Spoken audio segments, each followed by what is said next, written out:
Olá, boa tarde. Ótimo início de semana para você. Hoje, 5 de fevereiro, vamos aos destaques desta segunda-feira no NT Sul. Instituto Nacional do Câncer divulga a estimativa da incidência de câncer no Brasil. 600 mil novos casos devem surgir em todo o país. Você vai conhecer a luta por conscientização sobre a doença no Instituto da Mama, do Rio Grande do Sul. E o trabalho voluntário de mulheres cachoeirenses que dão suporte para os pacientes oncológicos da cidade. Cerca de 800 titulares do convênio Amigo HCB estão inadimplentes. O coordenador de captação de recursos faz um apelo. Então a gente tem algumas pessoas que estão atrasando e a gente pede para que as pessoas coloquem em dia para nos ajudar a manter essa arrecadação para ajudar o hospital, que isso tem sido muito importante nos últimos anos para a nossa instituição. Confirmado mais 8 casos de coqueluche em Cachoeira do Sul. Essa é uma doença infecto-contagiosa, também conhecida como tosse comprida. Você vai ver essas e outras informações a partir de agora no NT Sul.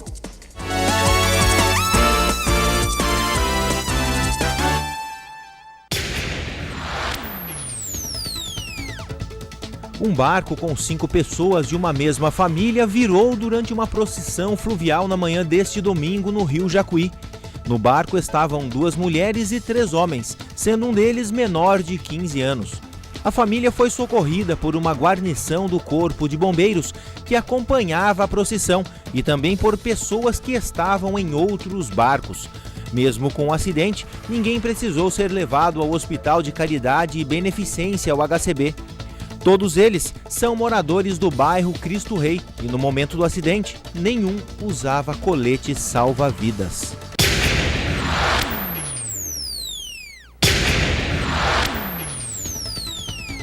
A UERGS de Cachoeira do Sul está com inscrições abertas para os cursos do programa UERGS na Melhor Idade.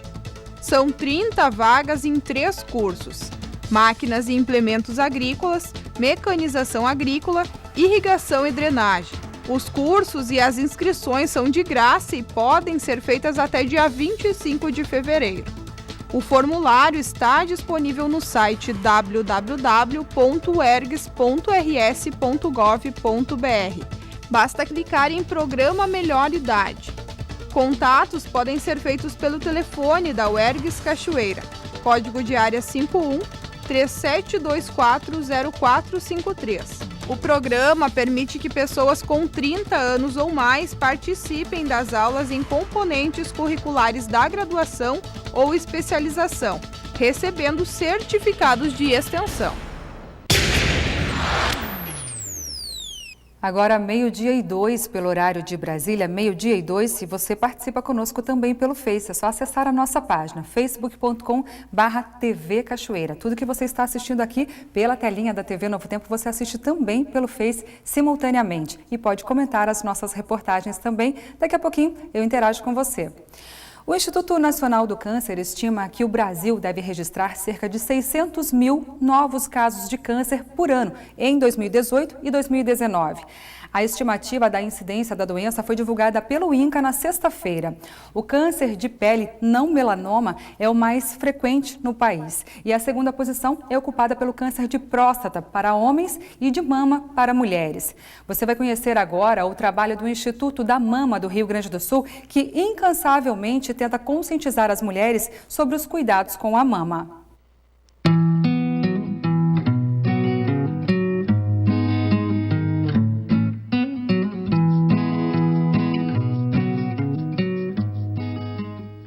É uma dedicação como se fosse um filho para mim, né? Porque tem a gente não sabe o número de pessoas que a gente já atingiu. Um trabalho que não foi mensurado, mas que aconteceu e acontece. O IMAMA, Instituto da Mama do Rio Grande do Sul, é uma organização sem fins lucrativos. Desde 2000, é reconhecida pelo Ministério da Justiça como organização da sociedade civil de interesse público. O IMAMA foi fundado em 29 de julho de 1993 e, desde então, é presidido pela doutora Mayra Calef, com quem tivemos um encontro rápido no corredor do Hospital Moinhos de Vento, em Porto Alegre, onde a doutora é chefe do Serviço Médico de Mastologia e coordenadora do Núcleo Mama Moinhos. Pelo número de pacientes, de pessoas que vêm frequentando e vêm aumentando durante as caminhadas das vitoriosas todo ano, a gente vê que, hoje em dia, o IMAMA faz parte da agenda do Rio Grande do Sul, faz parte, é uma referência em termos de, tanto para o paciente, quanto para pessoas que querem saber mais sobre câncer de mama. O IMAMA fez mais de 200 palestras só durante o mês de outubro de 2017, mas a presidente garante que é preciso mais, muito mais. Só que o câncer de mama acontece todos os meses e é importantíssimo que as pessoas entendam que depende muito do próprio indivíduo a sua saúde. Então, o fato de ser proativo em relação a mudanças que acontecem, por exemplo, no seu corpo, ou um sintoma que não tinha e passa a ter, são sinais de alerta para procurar ajuda, porque a ajuda não vem na casa da gente. Infelizmente, não são todos que têm agentes comunitários que vão na casa visitar, que é um programa muito bacana da rede pública. A maioria das pessoas tem que elas procurarem o médico, elas procurarem um posto de saúde, e isso é fundamental. E o mais importante, homens e mulheres podem ter câncer de mama. É preciso conhecer o próprio corpo. Assim, qualquer mudança é fácil de ser identificada e diagnosticada por um médico. A oncologista Roberta Bressani deu algumas orientações quando foi entrevistada por Darcy Visan no NT Sul. Observe, se olhe durante o banho, perceba se existe alguma alteração de cor da mama, se existe alguma descarga pelo mamilo, que seria a saída de alguma secreção pelo mamilo, sem compressão. Aquela secreção que sai espontaneamente são sinais de alerta. Então, alteração da cor, um endurecimento da mama, uma mudança até mesmo de cor da pele da mama, muitas vezes, uma mama que começa a ficar vermelha, inchada, são sinais de alerta. Nem sempre isso vai se encontrar só na mama. Muitas vezes a gente tem que também estar atento, porque isso pode surgir na axila, pouco mais em cima, na região próxima ao pescoço. Aí se pensa, poxa, mas o câncer de mama, com uma lesão um pouquinho mais à distância, mas é por causa de toda a nossa drenagem linfática e vascular que vão para essas regiões. Então, sempre observar toda essa área que vai de pescoço, axila, pegar todo o tórax na observação. Em Cachoeira do Sul, 5.000 pacientes oncológicos estão em tratamento. No início, em 1990, era apenas um serviço isolado de quimioterapia. Em 2008, o Centro Regional de Oncologia foi credenciado como UNACOM, Unidade de Alta Complexidade. Desde 2012 está na nova área física, em frente ao HCB. Ao lado, a Liga Feminina de Combate ao Câncer, que desenvolve atividades com muitos destes pacientes. Trabalhos de conscientização semelhantes ao da capital, na mesma batalha. E essa atitude significa ir ao encontro da verdade, ir ao encontro da informação. Às vezes tem que fazer exames, às vezes tem que fazer punção, biópsias, mas tem que chegar num resultado para que a gente consiga fazer o tratamento certo, a tempo, e aí salvar a vida. Segundo dados do Instituto Nacional do Câncer, o Brasil, entre 2016 e 2017, pode ter registrado 600 mil novos casos de câncer. E o de mama é o terceiro que mais aparece. 58 mil novos casos só em mulheres brasileiras. Um dado importante da Revista Brasileira de Cancerologia, do INCA, revela que na década de 1950, a sobrevida média dos indivíduos com câncer atingia de 30% a 40%. Hoje em dia, supera 80%. Cirurgia, quimioterapia, radioterapia, aconteceram muitas inovações que eu acho que beneficiou muito as pacientes com câncer de mama. Hoje em dia a paciente já pode fazer uma cirurgia e já sair com a fase de reconstrução da mama desta primeira cirurgia e depois vai fazer a complementação do tratamento com quimioterapia. Há muitas pesquisas que agora contribuem em diversos tratamentos. O encontro na sede do IMAMA, em Porto Alegre, trouxe para o bate-papo rosa a doutora Aline Zamboni Machado, gerente médica da Roche, que trouxe de São Paulo informações sobre os biosimilares. Por não ter autorização da Roche para conceder entrevista, ficamos com as informações da palestra. Os biosimilares são produtos biológicos altamente semelhantes aos medicamentos inovadores, produzidos a partir de um organismo vivo. São capazes de circular no organismo por 28 dias. A prevenção, tanto a prevenção de uma doença mais grave, como uma doença que pode matar. Hoje em dia não existe uma prevenção real para câncer de mama. Nós temos uma prevenção de um mal maior. Nós temos, no câncer de mama, a possibilidade de detectar precocemente tumores bem pequenos, com 95% de chance de cura.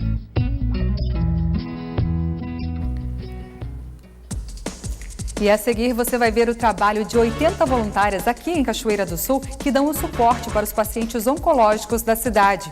E um apelo aos usuários do convênio Amigo HCB. Cerca de 800 titulares estão inadimplentes. Então a gente tem algumas pessoas que estão atrasando e a gente pede para que as pessoas coloquem em dia para nos ajudar a manter essa arrecadação para ajudar o hospital, que isso tem sido muito importante nos últimos anos para a nossa instituição.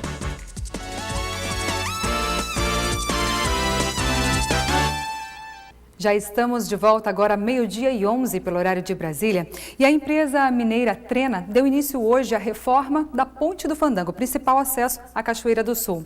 O repórter João Paulo traz as informações. Boa tarde, João. Uma ótima tarde a você, Darcy, aos telespectadores do NT Sul. Teve início hoje pela manhã, na manhã desta segunda-feira, as obras de reforma da Ponte do Fandango, na BR-153, principal acesso à Cachoeira do Sul. O trânsito de veículos já ficou interrompido na noite deste domingo em uma das faixas, no sentido Porto Alegre, Cachoeira do Sul, para que a empresa Trena possa então dar seguimento às obras de reforma na Ponte do Fandango. Funcionários já instalaram placas de sinalização alertando os motoristas da reforma em ambos os sentidos. Além disso, duas sinaleiras, uma no sentido Cachoeira do Sul, Porto Alegre e outra no sentido Porto Alegre e Cachoeira do Sul, foram instaladas para que os funcionários desta empresa possam fazer o controle do tráfego de veículos, como vocês podem ver. A Trena, uma empresa de Minas Gerais, foi a vencedora da licitação, que deve custar ao DENIT cerca de R$8.200.000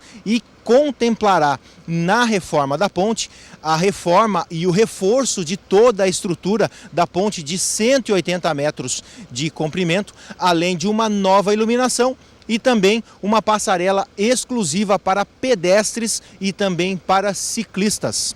Darcy. Obrigada, João Paulo, pelas informações. Boas novas, não é não? 12h13 pelo horário de Brasília. Deixa eu fazer aqui algumas observações. O pessoal está interagindo conosco aqui no Face. Mauro Freitas. Assistimos todos os dias, amigos do Bar do Mauro, a rua atrás da Feira Livre, aqui em Cachoeira do Sul. Obrigada, um abraço para todos aí que estão reunidos para almoçar junto com a gente aqui no NT Sul.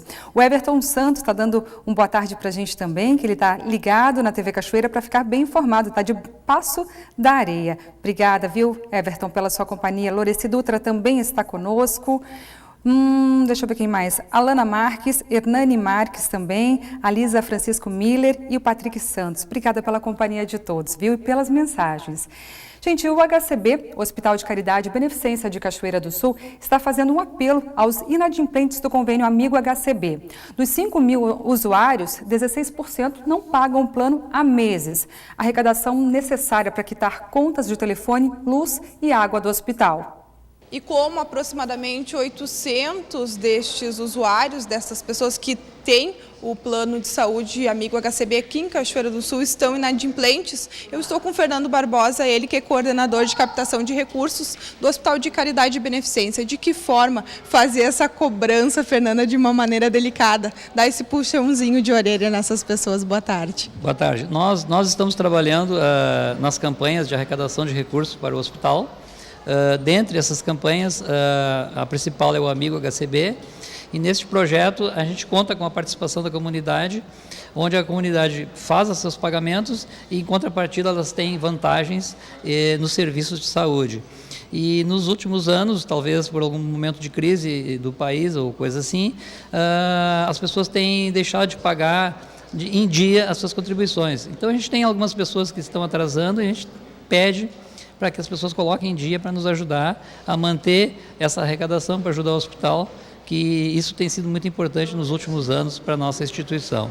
Até porque no último ano, em 2017, através do Amigo HCB, mais de R$1 milhão foram arrecadados e com isso diversas contas do próprio hospital foram pagas. Sim, o investimento, os valores que foram arrecadados com o Amigo HCB no ano de 2017, a grande maioria desses valores foram para pagar a conta de água, luz, telefone do hospital. Então, são valores acima de R$1,4 milhão que foram arrecadados nesse programa, nessa campanha, e ajudou muito o hospital, né? Porque pagou todas essas contas e manteve o hospital funcionando sem nunca parar durante esse período todo aí. Coordenador, existem outras 4 campanhas que são permanentes aqui no HCB? Sim. Nós temos o Troco Solidário, que é uma parceria com empresas da cidade, né, que é a Rede Tischler e a Panvel, que também nos ajuda bastante. Temos a Nota Fiscal Gaúcha, que as pessoas podem fazer as suas compras e colocar o CPF na nota e indicar o hospital como entidade beneficiária dos valores, também tem ajudado muito o hospital. E o HCB Melhor, que é uma contribuição através da conta de luz, que as pessoas podem doar um valor qualquer mensalmente na conta de luz para ajudar o hospital. E também a nossa farmácia do hospital, que fica aqui no centro clínico, que é uma farmácia que atende toda a comunidade, que oferece toda a linha de medicamentos e materiais de uso no paciente, perfumarias, as promoções são boas, os preços são bons, e esses valores que são arrecadados com as vendas da farmácia também são canalizados para investimentos e pagamento das contas do hospital. Então essas campanhas têm sido muito importantes, porque tem mantido o equilíbrio financeiro da instituição e ajudado nós manter o hospital para esse atendimento à população e à comunidade de Cachoeira, que nós atendemos grande parte do nosso atendimento usuários do SUS, onde a rentabilidade do serviço não é tão grande. Então a gente necessita esse fator de equilíbrio para cobrir essas despesas mensais, que são muito altas numa instituição hospitalar. Quanto tempo? Você falou que tem relação com a crise, mas há quantos anos essas contribuições vêm diminuindo? As contribuições, na verdade, elas não vêm diminuindo. Nos últimos anos, a comunidade vem incrementando novos participantes dentro do Amigo HCB. O que nós estamos, digamos assim, dando uma controlada e pedindo um maior apoio é para que as pessoas paguem em dia os seus carnês, né? Nós temos o cobrador domiciliar, que vai na casa cobrar, e nós temos o código de barras, que é um carnezinho com código de barras, que pode ser pago em qualquer lotérica, em qualquer local, para facilitar a vida das pessoas que querem fazer os pagamentos. Hoje há 5.000 cadastros, 5.000 pessoas que têm este convênio aqui no município e que acabam beneficiando cerca de 17.000 pessoas, 17.000 usuários. São 17.000 pessoas usuárias do serviço, que são sócias do Amigo HCB, e 5.000 aproximadamente titulares. Esses titulares que a gente pede que aqueles que pagam o Amigo Plus, que é o antigo, que é aquele que era R$15, nós estamos numa campanha bastante forte para migrar esse pessoal que paga R$15, passar a pagar os R$30, que é o novo Amigo Master, que tem mais vantagens, né? E isso também proporciona para a instituição uma maior arrecadação, um melhor rendimento assim, mensal para pagamento das despesas. Que vantagens são essas para quem migrar? As vantagens para quem migrar, os descontos no serviço dos hospitais são maiores, a rede conveniada é maior, o empréstimo de equipamento é maior. Além, então, esses descontos nas internações hospitalares, o desconto também no serviço de ambulância, que quem tem o Amigo HCB Master tem uma remoção gratuita por mês de remoção. Então, essas são nossas vantagens, a gente acha muito importante a participação de todos e a gente agradece também a comunidade que já participa, né? Que continue participando, que possam colocar em dia suas parcelas do Amigo e continue colaborando com o nosso hospital. Tá bem, então, muito obrigada por todas as informações. O Fernando que esclareceu quais são os benefícios e também disse quais são, né? Qual é o destino, na verdade, de todos esses recursos que são arrecadados através das 5 campanhas. Muito obrigado. Confira agora no NT Sul as vagas que a agência FGTA Cine de Cachoeira do Sul disponibiliza. Piloto de aviação agrícola, uma vaga. Uma vaga para mecânico em manutenção de aeronaves. Uma vaga para técnico agrícola. Uma vaga para instrutor de voo. Uma vaga para farmacêutico. Vendedor de consórcios, uma vaga. Uma vaga para vigia. E serralheiro, uma vaga. A agência FGTA Cine de Cachoeira do Sul está localizada na rua Major Orix, número 1552, no centro. Outras informações você pode obter pelo telefone. Código de área 51 3723 5414 ou em nossa página no Facebook, facebook.com/TV Cachoeira. Hoje, Denise Belladonna encerra o especial Inclusão em Pauta. Ela ressalta a importância desse assunto para pais, professores, poder público, sociedade, eu e você e para os próprios inclusos.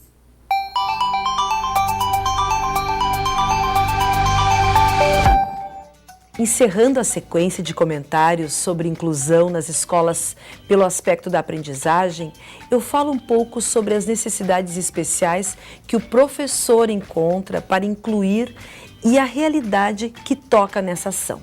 A revista Educação, na sua edição de aniversário, 20 anos, traz esse assunto colocando entre os alunos com necessidades educacionais especiais os deficientes visuais, auditivos, físicos, crianças com subdotação cognitiva, autistas e alunos com altas habilidades e com transtorno, como dislexia, descalculia, disgrafia e déficit de atenção.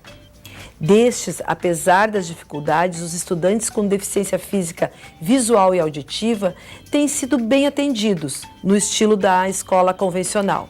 As escolas munidas de ferramentas e adequações técnicas fazem a inclusão destes nas salas regulares com êxito.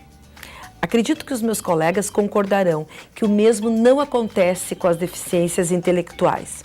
E os transtornos cognitivos, nesses casos, eles não são incluídos com letras maiores ou livros em braille ou outros equipamentos que têm sido criados, como eu até já ouvi falar da professora Mara Sartoreto, que quando alguém a procura, diz que a pergunta é: move os olhos? Então podemos ajudar.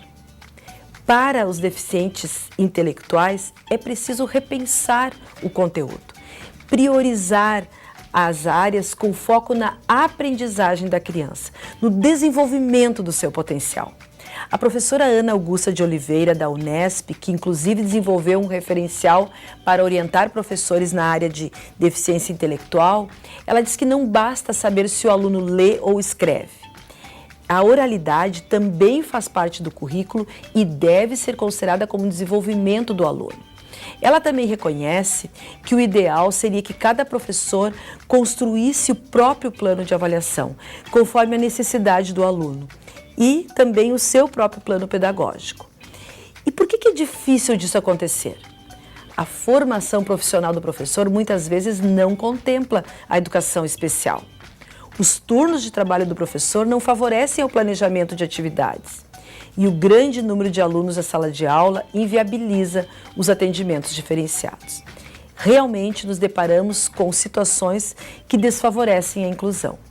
Mas se tão somente nós, professores, acreditarmos que ela é necessária, então já nos convém refletir, como sugere a coordenadora do Observatório de Educação Especial e Inclusão Escolar, Márcia Plett.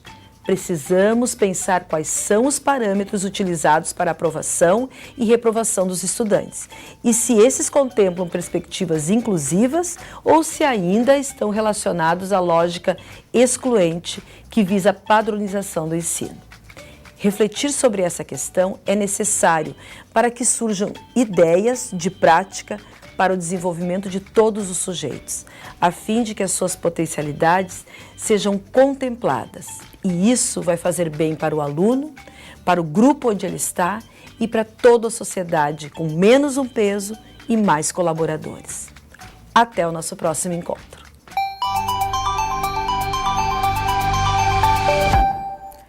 Meio-dia e 24 pelo horário de Brasília, várias participações conosco aqui no Face. Um abraço todo especial a Adriana Rodrigues, boa tarde e uma ótima semana abençoada para todos. Ótima notícia da ponte, a ponte do Fandango, que começou a ser reformada hoje. Obrigada, Adriana, um abraço para você e para todos os seus familiares, viu? Rosane Cassol também está conosco, a Mari Borne, ligada no NT Sul. Boa semana para você também, para o Joãozinho, viu? Tudo de bom. São esses cachoeirenses amáveis que dão prazer na companhia aqui na hora do almoço.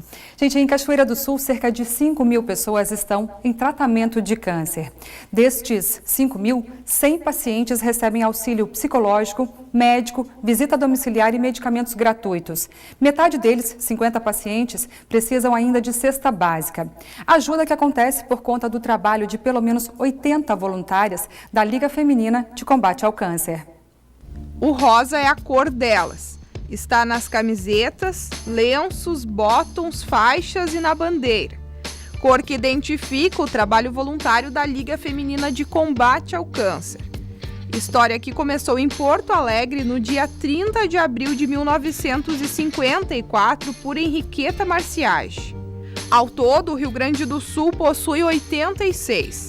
E Cachoeira fundou a sua dia 3 de setembro de 1976. Uma história de amor que dura 41 anos. Eu acho que eu recebo muito mais do que eu dou. Eu acho que eu estou ajudando a mim mesma. Eu acredito que tudo que tu faz de bom volta em dobro para ti. Então eu só tenho a agradecer à Liga a honra de poder fazer esse trabalho.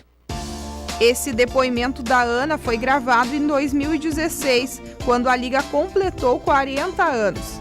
Na data, 135 pacientes oncológicos recebiam visita domiciliar, auxílio psicológico, médico, cesta básica e medicamentos resultantes do trabalho de 70 voluntárias. De lá para cá, os números mudaram e a Jane assumiu a presidência. Eles chegam aqui desistindo de viver.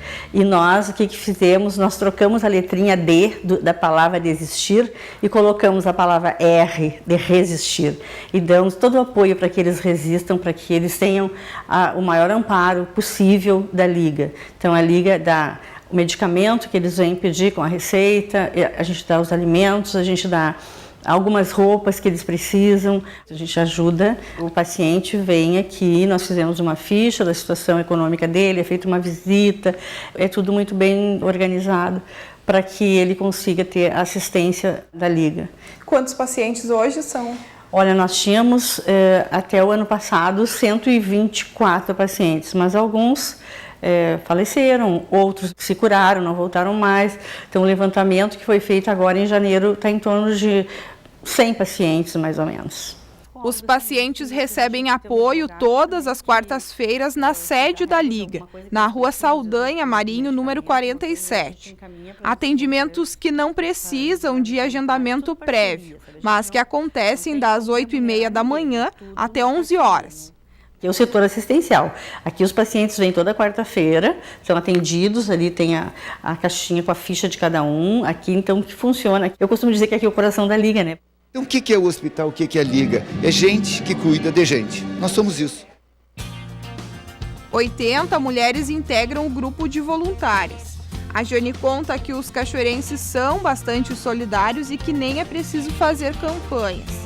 Doações em dinheiro e alimentos chegam a todo momento. A Liga tem o site também, tem uma página, né, no Facebook, então que ali tem o meu telefone e tal, qualquer coisa as pessoas me ligam. Mas a gente está aberto a receber qualquer tipo de doação, sempre tudo é bem-vindo aqui, porque nossos pacientes precisam, né? É isso que a gente quer levar para eles, um pouco de amor e solidariedade geral. Uma palavra que defina o trabalho junto com a Liga. Uma palavra que defina, poxa, uma palavra. Amor. Amor e carinho, né? Doação. Tá? Eu estou me dedicando, me doando, sabe, para esse trabalho, que é uma coisa assim muito gratificante. Eu fazia antes um trabalho um pouco diferenciado, mas aqui é uma doação que a gente está fazendo aqui, sabe? Solidariedade. A palavra que define todo o nosso trabalho. Amor, paixão pelo que a gente faz. Tá? Coração com todo amor. Todo evento das gurias que tive o privilégio de trabalhar foi assim. Demonstração de que ter grana para comprar alimento, bancar uma passagem, um tratamento particular ou um medicamento é pouco. O que importa de verdade é estar bem, de saúde, porque quando uma doença como o câncer tentar fazer você desistir, elas poderão fazer você resistir.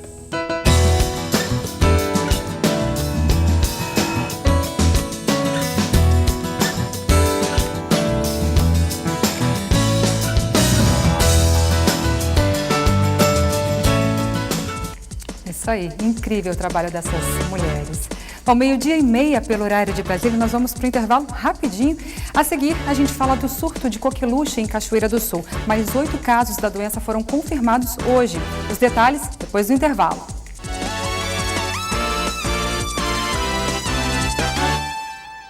Durante o Carnaval de Blocos em Porto Alegre no fim de semana, foram disponibilizados testes gratuitos de HIV, sífilis e hepatite C. Os exames são feitos pela equipe da Secretaria Municipal de Saúde na unidade móvel do projeto Fique Sabendo e vai até o encerramento do Carnaval. Em 10 anos, o número de pacientes com hepatites virais praticamente dobrou aqui no Rio Grande do Sul.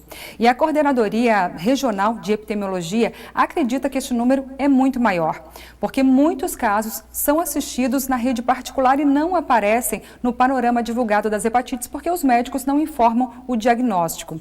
Conheça a dificuldade enfrentada por uma paciente aqui de Cachoeira do Sul que desde 2012 descobriu que tem hepatite C. A gente sente aquelas dores, aquele cansaço, o abdômen era bem inchado, né, duro, né, mas não passava pela cabeça. Depois do diagnóstico, depois de saber como que foi o tratamento? Aí foi difícil, a aceitação, né? Eu tô doente, eu vou ter que fazer um tratamento, vou ter que me cuidar, né? Aí começa uma outra vida. A descoberta foi em dezembro de 2012, mas a Sônia lembra que nem ela e nem o médico suspeitavam da hepatite C, acreditavam que fosse reumatismo. Tem uma rejeição também entre os pacientes, né? Uma negação, né, da doença, uma negação dos sintomas, né? Eu tive colegas de tratamento que eu perguntava: como é que tá sentindo? Não, tô super bem, tô vendo a pessoa, porque a gente tem um emagrecimento bem acentuado durante o tratamento, né? Não adianta, às vezes pode ser o alimento ser feito em casa, como vindo de fora, tu não consegue, né? Tem muita náusea, tem muito vômito, muita diarreia. As hepatites virais foram contraídas nos últimos 10 anos por 1.808 gaúchos, segundo a Secretaria Estadual da Saúde. O índice subiu 42,4% em relação a 2007, quando 2.463 pessoas sabiam que tinham a doença. A senhora sabe, desconfia de como contraiu a doença? Não.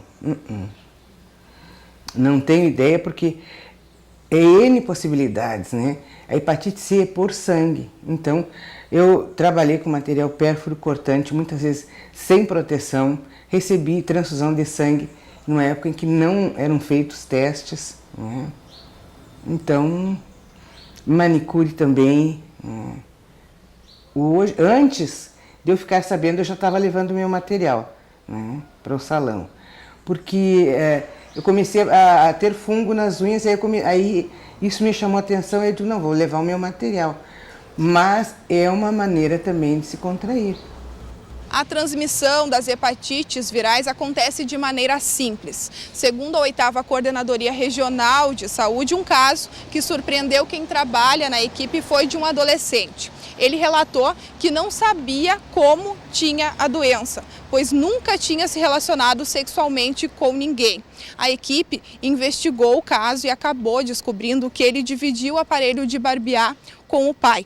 Ele ainda não tinha barba, mas tinha a curiosidade e a vontade de ser adulto. Hoje, pai e filho fazem o tratamento da hepatite no Sistema Único de Saúde. Nos últimos 2 anos, foram 31 os casos de hepatite B e C nos 12 municípios da 8ª. O problema é que, segundo a coordenadora regional de epidemiologia, este número é muito maior, porque a maioria dos casos dos pacientes são assistidos na rede particular e não aparecem no panorama das hepatites divulgado pela Secretaria, porque os médicos não informam o diagnóstico. A nossa gratidão à Sônia, que gentilmente aceitou falar da luta. E a sua negação, você falou dos seus colegas de tratamento, mas a sua negação hoje, colocar a cara na TV e assumir que... Porque assim, ó, é uma doença silenciosa, né? As pessoas desconhecem a gravidade dela, desconhecem a maneira que elas têm, que elas deveriam ter para se proteger. Então, não está diminuindo tão significativamente o número de pessoas que estão sendo contaminadas. Então, por isso que eu concordei de falar, né, para que outras pessoas vejam e se alertem. A enfermeira aposentada fez todo o tratamento da hepatite C pelo SUS. A população ainda pensa, comigo não vai acontecer, né? E ninguém é blindado.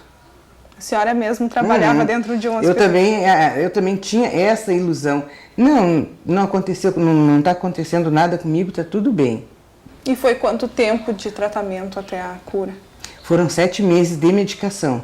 Eu negativei, isso quer dizer, não foi encontrado nenhum vírus, né? Pelo menos que possa ser contado naquela quantidade de sangue ali que foi tirado. É assim que funciona, existe o que se chama de campo, né? Então eu fui considerada negativada. Aí, vamos ver agora no próximo. Como o médico me disse, dessa tu está curada. Tem que cuidar para não contrair novamente esta ou outra hepatite.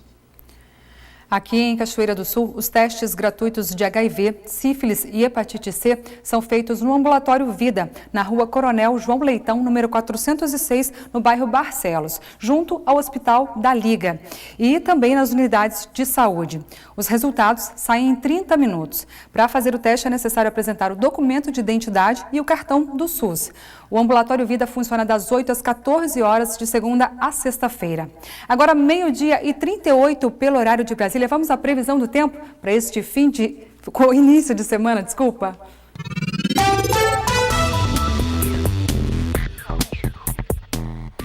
A segunda-feira será de sol entre nuvens em Cachoeira do Sul. Tempo ensolarado durante tarde e noite com nuvens do céu. Não há previsão de chuva. Mínima de 18, máxima de 32 graus. Na terça-feira, o dia será de sol, calor e tarde com algumas nuvens no céu, porém sem previsão de chuva. Mínima de 20, máxima de 33 graus. Já na quarta-feira, o dia será de muito calor, com máximas podendo chegar aos 34 graus. O dia será de sol com algumas nuvens sem previsão de chuva. As temperaturas ficam entre 22 e 34 graus. Confira no mapa como fica o tempo hoje. A semana começa com tempo ensolarado na maioria das regiões do Rio Grande do Sul. A circulação de umidade de centro de alta pressão volta a trazer períodos de nebulosidade no estado, principalmente no leste gaúcho. O começo da manhã, que foi ameno, dá lugar já no início da tarde a temperaturas elevadas, voltando à sensação de abafamento. O calor ocorre em quase todo o estado, onde na maioria das regiões as máximas ultrapassam os 30 graus. Na capital Porto Alegre, a máxima prevista é de 32 graus. Em Uruguaiana, na fronteira oeste, 34. Em Passo Fundo, no norte do estado, 29 graus. E em Santa Maria, na região central, 33. Para o litoral norte, Tramandaí e Torres, 27 graus. E em Pelotas e Rio Grande, no sul do estado, 30.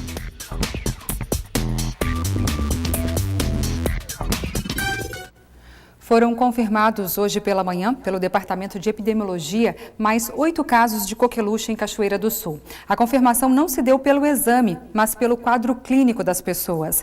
Essa é uma infecção altamente contagiosa do trato respiratório, mas de fácil prevenção por meio da vacina. O repórter João Paulo traz os detalhes.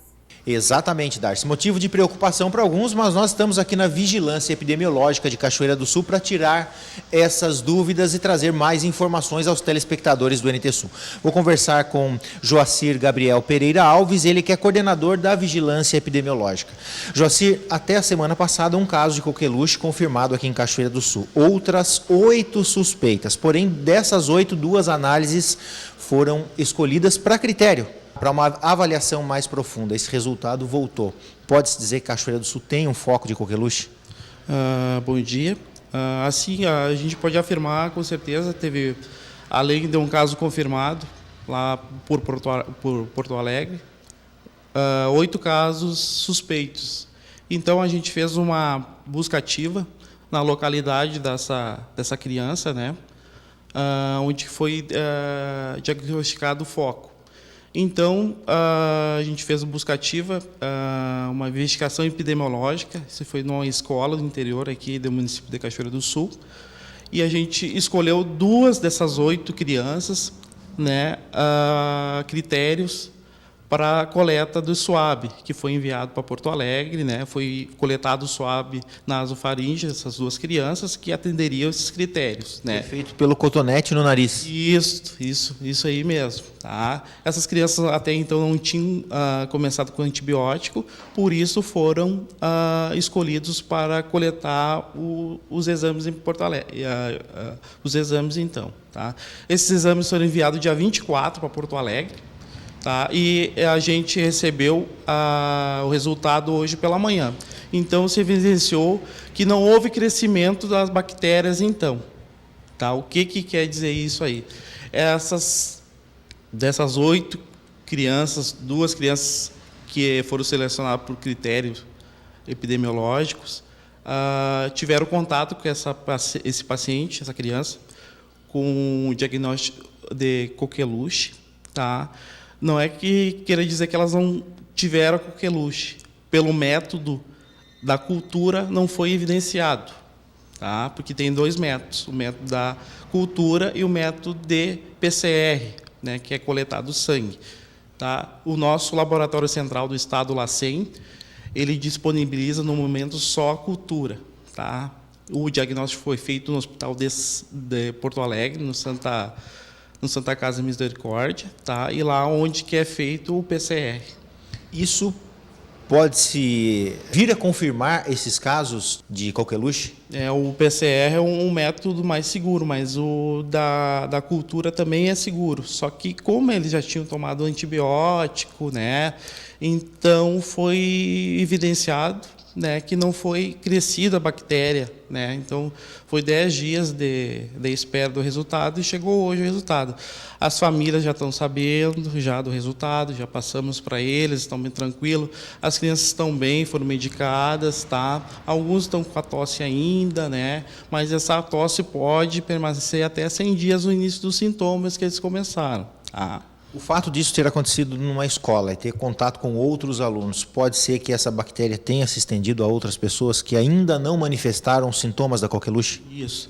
Assim como a gente fez uma busca ativa criteriosa, minuciosa, acredito que não. Mas se alguma criança, algum indivíduo da localidade tiver com tosse persistente mais de 14 dias, aquela tosse incontrolável que não passa, né, procurar um posto de saúde, procurar o hospital ou a UPA, que eles estão bem orientados quanto proceder à investigação epidemiológica. Né? Joacir, para muitas pessoas, principalmente para quem é leigo nessa questão de saúde, a coqueluche estava erradicada. No fim, volta-se uma bactéria aí a assustar as pessoas. Cachoeira está livre de um surto de coqueluche até o momento? Eu não posso afirmar que está livre, né? Porque essas crianças, conforme o levantamento que a gente realizou 2 semanas atrás, elas estavam com a vacina em dia, né? Das 5 doses, são 3 doses da vacina e mais 2 reforços, elas estavam em dia, né? Então, como eu estava te explicando anteriormente, essa vacina, depois de 5 anos que ela é feita, ela vai perdendo um pouco a eficácia, né? Isso aí é comprovado laboratorialmente, né? Mas a gente está aqui para deixar a comunidade bem tranquila, que foi um caso isolado, né? Numa escola, foi feita toda uma busca ativa, todo um trabalho em cima disso, né? Foi 2, 3 semanas bem ardilosas para o nosso trabalho. A gente faz um trabalho conjunto com a epidemiologia do estado, aqui a 8ª CRS e Porto Alegre também. E a gente vai continuar acompanhando todos esses casos, viu? Tem um pessoal aqui interagindo conosco, deixa eu mandar um abraço aqui para a Adriana Rodrigues, para a Arlete Costa, para o Edson Barros, para o Lourenço Nunes, está falando lá de São Leopoldo? Não, não é São Leopoldo. São Lourenço do Sul, isso aí. Um abraço para vocês aí, para toda a família, viu? A Adriana está dizendo o seguinte, importantíssimas informações sobre essa doença, sobre a coqueluche. E amanhã, aqui no NT Sul, você vai ver uma entrevista com o médico infectologista Lucas Proença. Ele fala dos perigos que a coqueluche oferece, prevenção e também dos cuidados. É a partir do meio-dia com transmissão pela nossa página no Face, ao vivo, viu? E agora é hora de resenha sobre a sétima arte aqui no NT Sul. Marcelo Figueiró analisa o filme O Destino de uma Nação.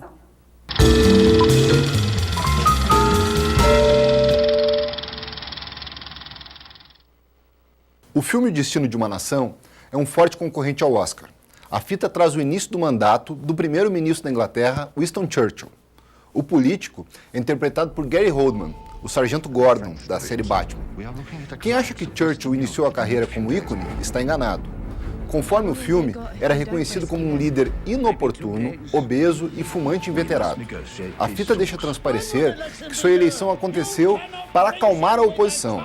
A situação no Congresso esperava que sua inabilidade política o derrubasse logo do cargo. A minoria teria, então, que se contentar com outro nome para comandar a Inglaterra. No início do filme, Churchill era o legítimo bode na sala. No entanto, a forma como conduziu o país, que resultou no ingresso do Reino Unido na Segunda Guerra, fez Churchill se firmar como liderança. A fita traz seu crescimento graças a posicionamentos fortes, contrários à rendição da Inglaterra ao eixo nazista. Ele encontrou apoio junto ao povo inglês e assim tomou as decisões corretas.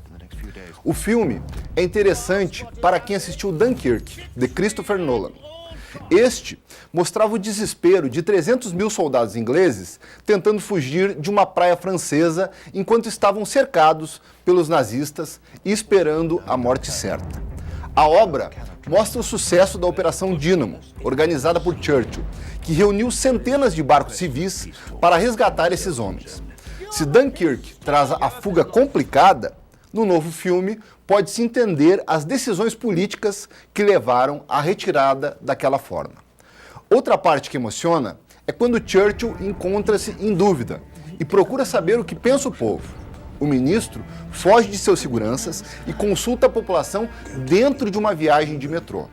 Vale destacar ainda seus discursos na Câmara Baixa, principalmente o último, que propõe que a Inglaterra resista contra toda forma de tirania. A interpretação do protagonista, por Gary Oldman, respeita a memória de Churchill. É interessante procurar no ministro obeso os traços magros do ator. Ele se entrega de tal forma ao papel que mesmo as dificuldades de fala, oratória e caminhar do político parecem ser perfeitamente duplicados. Mesmo longe de ser um blockbuster, O Destino de uma Nação é ótima obra que traz uma história de superação de um homem que era considerado insuportável, foi colocado no poder como bode expiatório e aos 65 anos sobreviveu a tudo isso. Hoje, ele é reconhecido como o cidadão mais influente do último século na Inglaterra. Vale muito assistir para nos inspirar.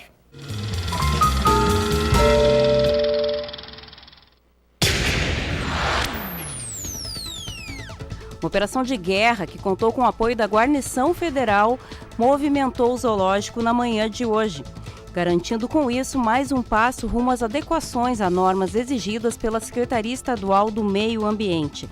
Com o apoio de um guincho do Batalhão de Engenharia de Combate, um módulo foi transposto sob uma das peças do Zoológico Municipal. A ação permite a ampliação do espaço e a liberação de obras para a ampliação da cozinha, que é uma das exigências da Secretaria Estadual do Meio Ambiente. O NT Sul desta segunda-feira termina agora. Mais informações você confere em novotempo.com/NT Sul e em facebook.com/TV Cachoeira. Curta a nossa página e compartilhe os nossos vídeos à vontade. Uma ótima tarde para você. Até amanhã.